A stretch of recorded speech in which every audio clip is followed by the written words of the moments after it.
In 1771, Richard Arkwright obtains a patent for a machine that revolutionizes the speed at which cloth can be spun and woven.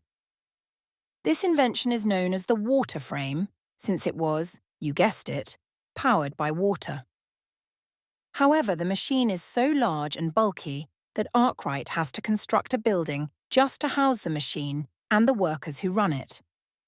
The machine and the building that houses it must be located near a river which powers it.